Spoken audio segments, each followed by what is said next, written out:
You have to know that you are not unkind to anyone, you are not judging others, and that you are appreciating everything in that person, whatever is good in him as a human being. It works. You have seen this all has worked through my love and compassion. But I am not conscious that I am giving you love or compassion or anything. I am not conscious even that I am giving you anything. I am not even conscious as to I have created such a lot of beautiful people. I am not conscious of that. It's just happening.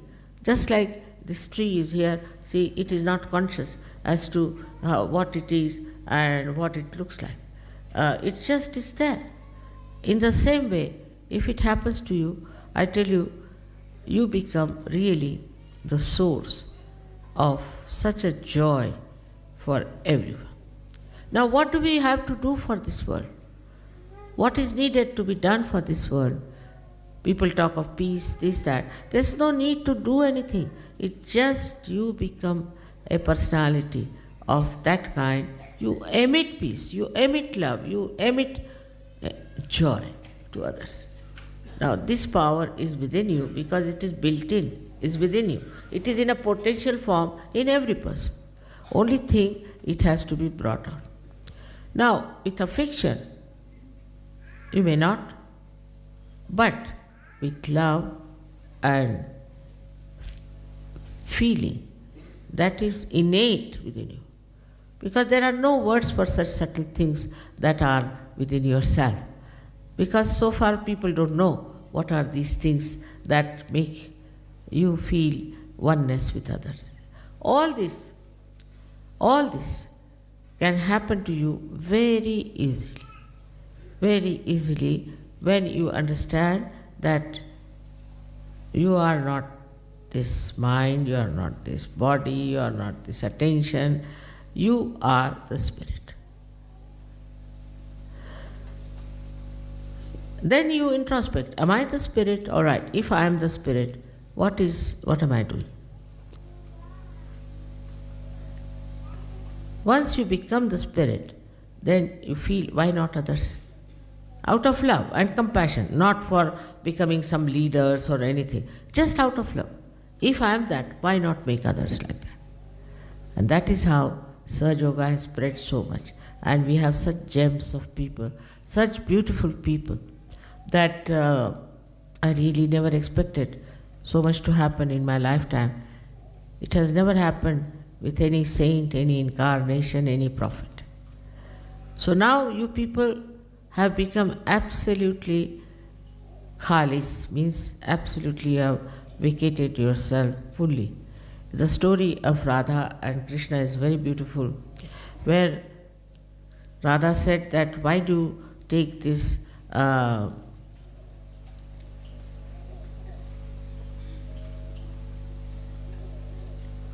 मुरली को अंग्रेजी शब्द नहीं आता, flute to your throat. Why do you take this? Because Murli is such a sweet thing, na? Flute is not so sweet. But why do you take this flute to your lips?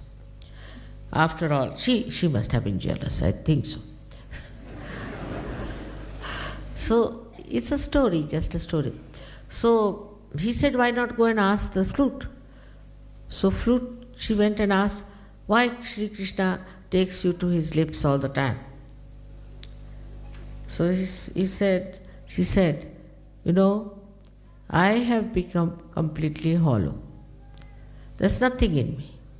He puts me to his lips, and people say that I am playing the tune. It's he who is playing the tune. Where am I?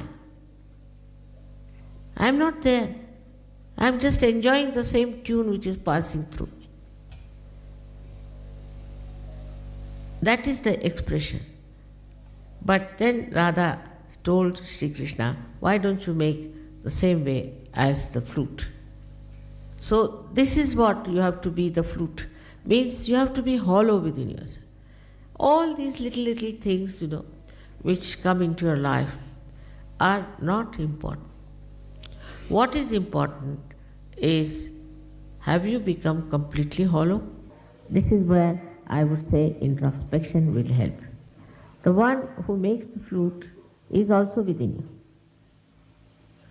So let there be a flute made out of you by yourself. This is the way you make yourself what you have to become. In Gita, Sri Krishna has said, Atmaneva Atmane Shtushta. Means the spirit gets satisfied by itself. Isn't it very difficult thing to understand? How can the spirit be satisfied by itself? But now you can understand what Sri Krishna said, that your own spirit becomes satisfied with itself. Then it doesn't require any other satisfaction. You seek the comfort of your spirit, you seek the joy of your spirit, you seek the beauty of your spirit. You don't even seek, but it is in itself is filled with that joy of the spirit. And it only can be satisfied by itself. There are many people who say, I am not satisfied. You see, this I am not very much satisfied. It's not that I am satisfied. In the same way, the spirit can say, I am not satisfied. But the spirit can be satisfied with spirit only. It's like the reflection in the mirror. When you look at the mirror, you see there your own reflection. Now, if the mirror is not all right, I will say I am not satisfied with what reflection we are getting out of this mirror. So you'll change the mirror, you'll bring the better mirror, you'll try to get a better picture of yourself. In the same way, the spirit which is reflected within you wants to see its own image. And then what you do is to you go on somehow or other changing, cleaning, making it all right through your meditation, so that your spirit is satisfied with the spirit. Sri Krishna wrote Gita in such an ambiguous manner because he was very clever. He knew human beings cannot take things straight, so tell them this way, so that they'll run around and then ultimately they will come to truth. But truth is very simple. Truth is extremely simple. You don't have to go here and there, and you don't have to stand on your legs or feet all the time. You don't have to fight with anything. You don't have to take to some sort of an tapasya, abstinence, nothing. Only just you become like a flute. You become hollow. It's not difficult. It's not difficult at all for Sahaja-yogis because already the Kundalini has made you hollow. It's not difficult. But still, I find people deviate, their attention goes here and there. So many people have told me how their problems will solve without doing anything about it. I said, what did you do? No, mother, we just put it at your lotus feet. I said, really? Yes, that's all. Or we were just looking at the problem, what the problem is. We were standing outside and looking at the problem, and the problem got solved. Even the most difficult problems that you think can be solved very easily. Because you have powers. Your powers are great. You are saints, but more than saints. Much more than saints because you are born at such a volatile times. Like supposing you have a light, in darkness you are finding something, you bump into that and bump into that. But supposing this is a place full of gas. You bring one light, the whole thing becomes enlightened. Like that you have powers. But you must get out of this nonsense of me, my and mine. I don't know how to say you get out. It's not like a swimming pool that you jump into it and get out. It's not like that. It is another kind of a very subtle understanding that our roots have to grow. And for growing our roots, we have to go within ourselves and find out within ourselves what is the area we are occupying, in what areas in our lifestyle we are taking these roots inside. Also, Sri Krishna has said that the tree of life has the roots in the brain and grows downward. It's very interesting to understand that the roots are growing in the brain. That means your own intellect is just covered with compassion. It's just being absolutely one with compassion. I had told you a story about a saint who was to take to the water for the deity in Gujarat, and he walked 1 month to go there with a pitcher of water. And there because it was a very high mountain on which this deity was, and he reached at the foothill. There he found a little donkey dying of thirst. So he poured all the water for that donkey. So those who were with him, they asked, "What are you doing? You brought it all the way, and why are you putting it for this donkey?" He said, "You don't know, the God has come all the way down just to meet me here. He doesn't want me to climb up." This kind of a absolutely simple understanding of another's feelings and another's problems, you can solve them. You can sort them out.